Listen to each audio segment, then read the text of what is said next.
Papa, sasa ngoja niwaambie siri ya mafanikio ya sie wakimbizi wa Kikongomani na mwa watu wa Ulaya mutalamba lolo, kwa sababu UNHCR baba yetu wa wakimbizi duniani hususani Nyarugusu ametukumbuka. Unaona, mulikuwa mnajifyari sana watu wa Ulaya. Ukitaka tu kusaidia mtu mpaka aongee maneno ya mingi sababu mwenye kona tongoza kana mke kabikira. Nani? Yani kuona nekifika mnaanza kufunga masimu. Mwezi 12 tu tarehe moja mnaanza kufunga masimu. Hamutaki watu wawasumbue, baba ombe baonane. Hapana. UN aliona tunahangaika sana. Ukitaka tu kusaidia ndugu yako mpaka aanze papa, mama, shangazi akuite majina yote ya mkitabu. Apange maverse zote ndo msaidie. Mpaka wengine biko naamua kwenda kuwafumu. Batu biko naenda kwa mazise. Batu kwenda kumaombi. Juu ndugu yako msaidie.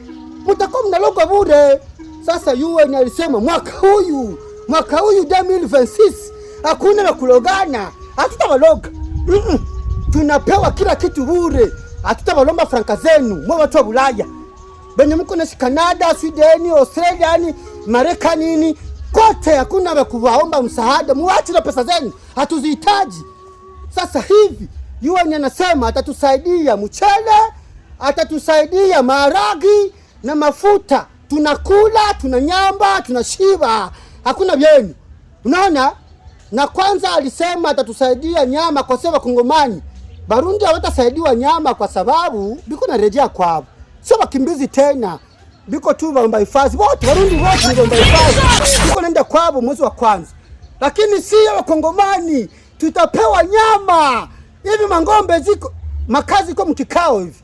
Iko mkikao, iko nafanya kikao juu watupatie nyama. Na nani siku ya kwanza. Siku ya kwanza tunapewa nyama na bunga kidogo na maharagi na mchele tufete kuona ane. Unaona? Ngoja kwanza nipigia simu makazi. Ngoja kwanza. Ni yeye. Niko mkikao. Alo papa. Is you makazi? Is you manjanje? Is you? Yes. Katingi, hizi tugawingi, bakimbizi ingi, Nyarugusu ingi kambi ya Nyarugusu, nyama. Alisamba mo! Tutakula nyama!